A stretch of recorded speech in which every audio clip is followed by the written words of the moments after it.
Jews are often classified as white on the US Census, but they're one of the most targeted groups by white supremacists right now. While Jews are moving in, Negro housewives are gathering up their skirts and seeking a more spotless environment. Opined that Jews were the racial bridge between Africans and Aryans, journalist Keith Roberts in his 1922 book, quote, Why Europe Leaves Home, referred to Jews as human parasites.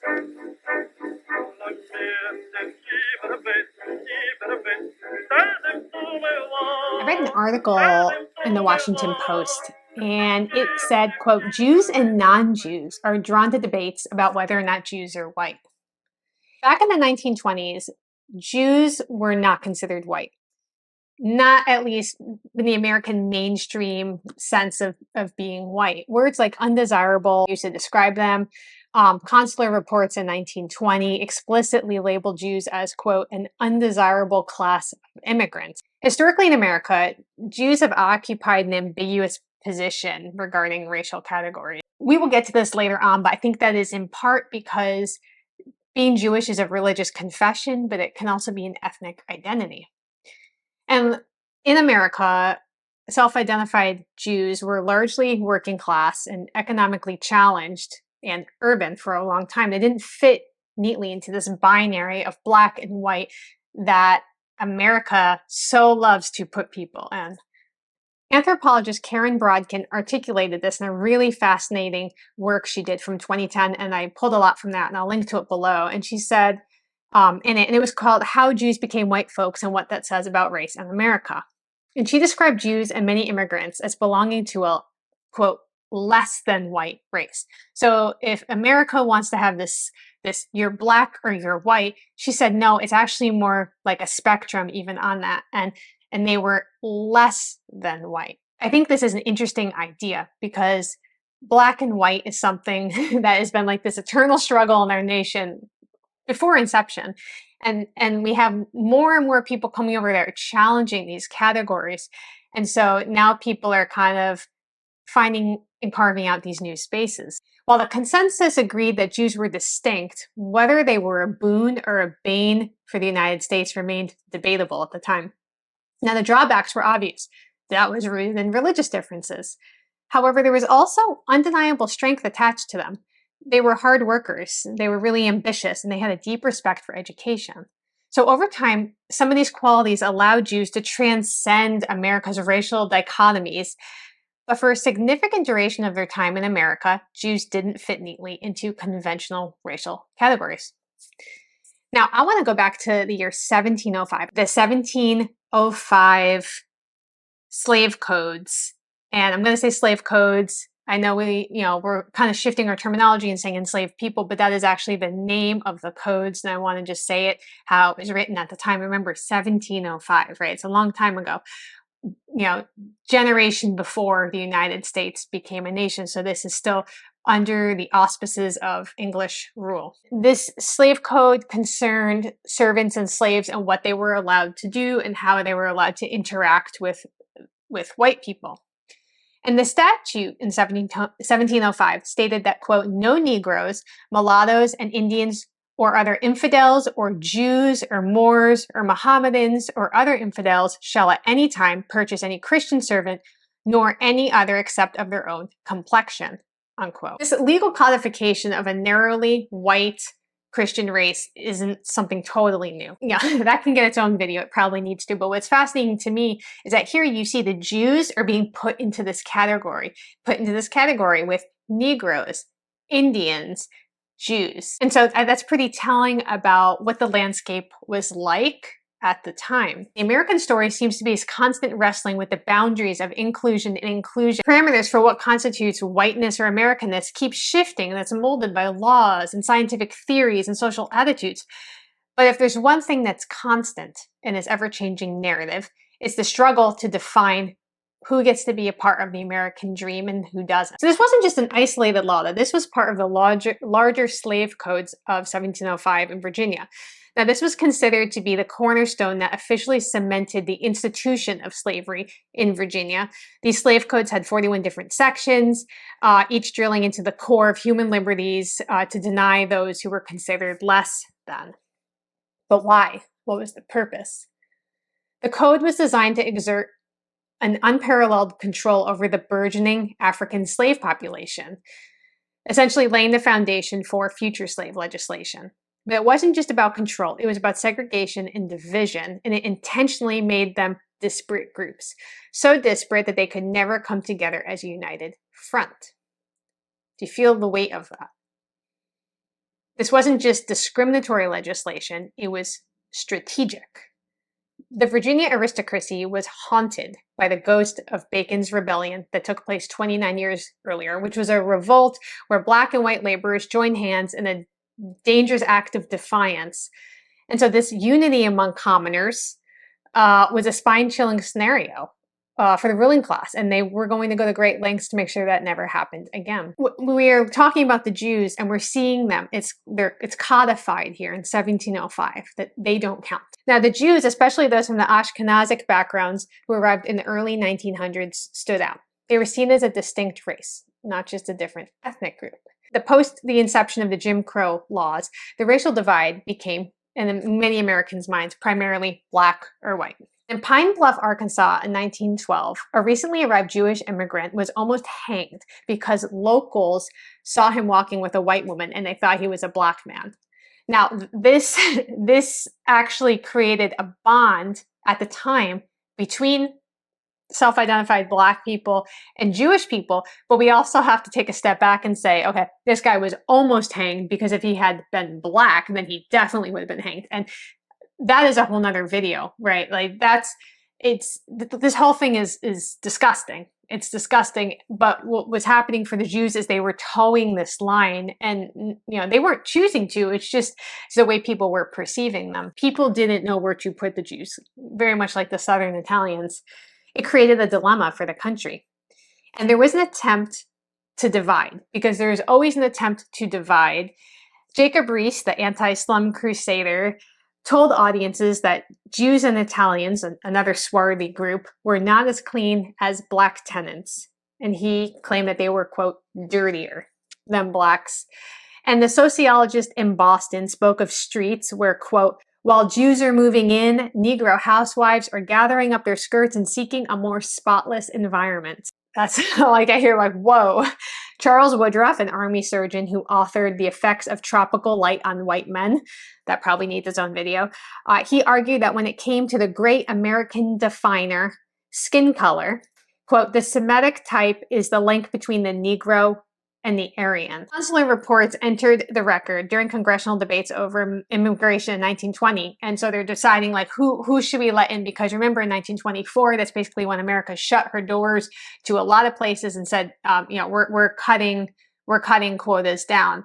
And so in 1920, some of these reports describe Jews as, quote, an undesirable class of immigrant, representing a, quote, immediate danger of carrying contagious diseases and exhibiting signs of mental, physical, and moral depreciation. And in 1922, Hugh Gibson, American minister to Poland, described the, quote, awful Jewish villages that he encountered in that country. Never, he wrote, have I seen, and he says the N-word here, N-word villages at home, so utterly shiftless and hopeless as the Jewish settlements along the road. The people are filthy and sullen, and you wonder why they go on living. These were the people that journalist Kenneth Roberts called, quote, human parasites in his 1922 book, Why Europe Leaves Home. Now, given their socioeconomic status as workers and their urban dwelling patterns and their poverty, Jews were somewhere in the middle in America at the time. For instance, at institutions like Harvard and NYU, student-led protests emerged against the increasing Jewish enrollment. Fears that colleges might, quote, soon be overrun by Jews were publicly expressed at a 1918 meeting of the Association of New England Deans. So they're just saying this out in public. And in 1919, Columbia University took steps to decrease the number of Jews entering the school by a set of practices that soon came to be widely adopted by other schools. The school developed a psychological test based on the World War I Army intelligence tests to measure innate ability and making sure people are coming from a middle-class home environment. And they redesigned the admission application to ask for religion, the father's name and birthplace, a photo, and a personal interview. And shortly after the turn of the last century, many nativists fear that mass immigration was overwhelming the white races that had historically contributed the most to populating the nation. And one of the most notable expressions of this racial anxiety was the classic 1922 anti-immigration writing by the Saturday Evening Post correspondent Kenneth Roberts. And he wrote, "Why Europe Leaves Home." He says, quote, "The American nation was founded and developed by the Nordic race. If a few more million members of the Alpine, Mediterranean, and Semitic races are poured among us, the result must inevitably be a hybrid race of peoples as worthless and futile as the good-for-nothing mongrels of Central America and Southeastern Europe." Many Jews rejected this assimilationist stance, though. They said, no way. But the concept of dual or even multiple identities was unknown then. It was a different time. I think sometimes we like to read what we understand now back into history and say, well, you can be all of these things and embrace your history and embrace who you are. It's a different time. Eventually, President Theodore Roosevelt appointed the first Jewish cabinet member, Oscar Strauss, and he was the Secretary of Commerce and Labor, which was a high honor, but some people still saw it as reinforcing these stereotypes of Jews exclusively being concerned with business and money. So let's jump forward a little bit to the Red Scare of 1919. We're talking about a period where anti-immigrant sentiment is directly linked to this anti-working class sentiment. Why? Well, because economic depression here in the United States strikes a new wave of post-war immigration, among other factors. It all came to a head. And 1919, the Red Scare. People were genuinely worried about revolution. And there was this concern for revolution fomenting here in the United States being brought by immigrants. This fear was further legitimized by the eugenics movement. Madison Grant, a key figure in the eugenics movement, and I did a video on the eugenics movement. I'll link to it here if you're interested. We talked a little bit about him. But he said that, quote, "The cross between any of the three European races and a Jew is a Jew." So imagine a society where science now has sanctified these beliefs. They're rubber stamping bigotry. And it wasn't just an individual opinion. It was a mainstream belief. A New York Times reporter of the era wrote, quote, "Cleanliness is an unknown quantity to these people, the Jews. They cannot be lifted up to a higher plane because they do not want to be." Now, fast forward a little bit and things start to look different, especially after World War II. Before World War II, the definition of what it meant to be Jewish in America was ever shifting. But World War II was an incredible equalizer in some ways, but not for Black Americans. And we're going to get to that. But if you know the history of what happened with Italian Americans, you know, how they fought, a lot of their acceptance came out of World War II. Well, the same was true for many people of Jewish identities. Jews suddenly found themselves integrated in what some would call maybe white suburban culture. It was kind of emerging at this time. Now, this didn't happen because everyone suddenly became more enlightened. But according to one scholar, this shift happened because one of the biggest and best affirmative action programs in the history of our nation was set up, and it was for Euromales, is the phrase that they use. And what they're referring to is these GI bills. So when you would come out of service, you were eligible for money, pensions from the government, but not if you were Black. And I think this is where you see this incredible divide happening. And colleges that had once limited Jewish students began changing their tune, and Jews enjoyed a much greater level of inclusion in society, much more than African Americans at this time. But their membership in whatever it is to be white was frequently made contingent on their conformity to prevailing racial mores and the eradication of whatever made them seem distinct. They needed to start assimilating. Now, author Deborah Dash Moore noted in a book called GI Jews how World War II changed a generation, and it made them accept, as some Jewish GIs put it, that they would, quote, "eat ham for Uncle Sam" in order to fight. So Jews became the epitome of this positive transformation story in America.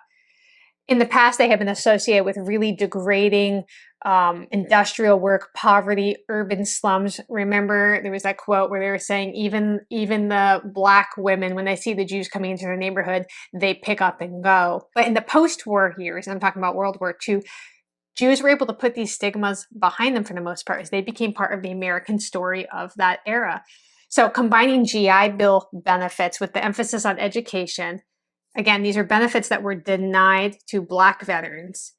They flocked to new managerial and professional slots, and American workers moved from the shop floor to white-collar jobs in glass boxes, and with better employment, then there's higher wages, and they were able to leave behind this image of the Jew huddled in a Lower East Side cellar, as depicted in one famous Jacob Riis photograph. Consider this puzzle. Jews are often classified as white on the US Census, but they're one of the most targeted groups by white supremacists right now. It's as if they're in this unique space where they're both part of the majority, but they're very separate. It's this paradox, I think, makes us keep looking to confront the spaces that are blurry. I'm not going to put videos up on this. I don't need YouTube to flag another one of my videos. You can Google this yourself.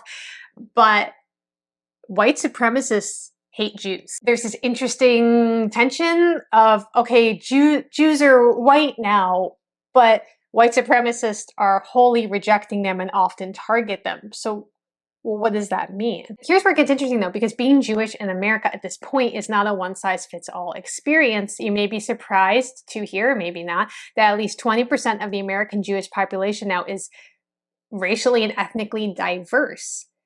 According to the Institute for Jewish and Community Research. That's a long way from a monolithic identity. And I think the complexity of the Jewish identity in America beckons us to think beyond simplistic racial binaries. It invites us to entertain this idea that we can be many identities at once. Let me know what you knew about the Jewish experience in America. What did I miss? And tell me about your family's experience. And if you are interested in any other videos that talk about the experience of different groups becoming white in America, I'll link to that here, and we'll talk soon.